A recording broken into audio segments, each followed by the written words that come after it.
அனைவருக்கும் வணக்கம். தமிழ் மண்ணில் பிறந்த யாரும் இந்த நாளை மறந்துவிட முடியாது. மே 18 என்பது தமிழ் மக்களின் தொப்புள் கொடி உறவுகள் கொல்லப்பட்டு தூக்கி எறியப்பட்ட நாள். இலங்கை மண்ணிலே, தமிழ் வளர்த்த மண்ணிலே இன்றைக்கும் தூய தமிழ் பேசப்படுகிறது என்று சொன்னால், அப்படிப்பட்ட ஈழ மண்ணில் தமிழீழ விடுதலைக்காக போரிட்ட நம்முடைய தொப்புள் கொடி உறவுகளை, சுமார் 1.5 லட்சம் தமிழர்களை கொன்று குவித்த நாள்.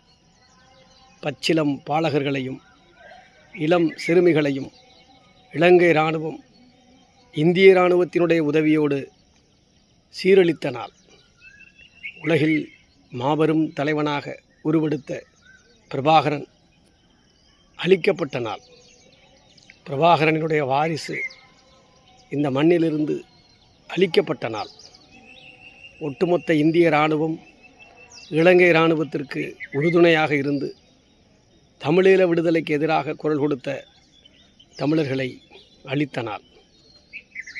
ஐக்கிய முற்போக்கு கூட்டணி அரசாங்கத்தில் திராவிட முன்னேற்றக் கழகமும் காங்கிரஸும் அங்கம் வகித்து தமிழ் சமுதாயத்தை வேரோடு வீழ்த்திய நாள். முள்ளிவாய்க்கால் முற்றத்திலே நடைபெற்ற இந்த கொடுமையை தமிழனாக பிறந்த யாரும் மறந்துவிட முடியாது. ஆனால் இந்த கொடுமைகளெல்லாம் மறந்துவிட்டு தான் திராவிட முன்னேற்றக் கழகம் காங்கிரஸோடு கூட்டணி வைத்தது. இதற்கென கொள்கை முழக்கத்தை முன்னிறுத்திய மறுமலர்ச்சி திராவிட முன்னேற்றக் கழக தலைவர் வைகோ காங்கிரஸோடு எந்த காலத்திலும் நான் கூட்டணி வைக்க மாட்டேன் என்று சொன்னார். திராவிட முன்னேற்றக் கழகம் துரோகச் செயலை செய்ததாக சொன்னார். ஆனால் 2 கட்சிகளையும் மையப்படுத்தி தான் இன்றைக்கு தனது மகனுக்கு எம்பி சீட்டு வாங்கியிருக்கிறார். ஆனால் இன்றைக்கு ஆட்சி பொறுப்பிலே வந்திருக்கக்கூடிய விஜய் தொப்புள் கொடி உறவுகள் அளிக்கப்பட்ட காங்கிரஸை துரோகி என்று சொன்னார். அதனோடு கூட்டணி வைத்த திமுகவை தீய சக்தி என்று சொன்னார்.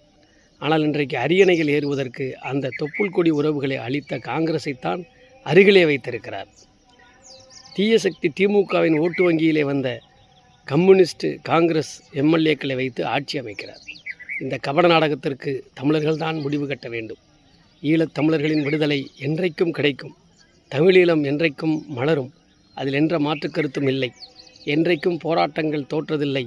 தத்துவ ரீதியாக, சமுதாய ரீதியாக, மொழி ரீதியாக, இன ரீதியாக எந்த போராட்டங்களும் நிச்சயம் ஒரு காலத்தில் தோற்றாலும் ஒரு காலத்தில் வெல்லும். தமிழ் மொழியை காப்போம், தமிழினத்தை காப்போம். நன்றி, வணக்கம்.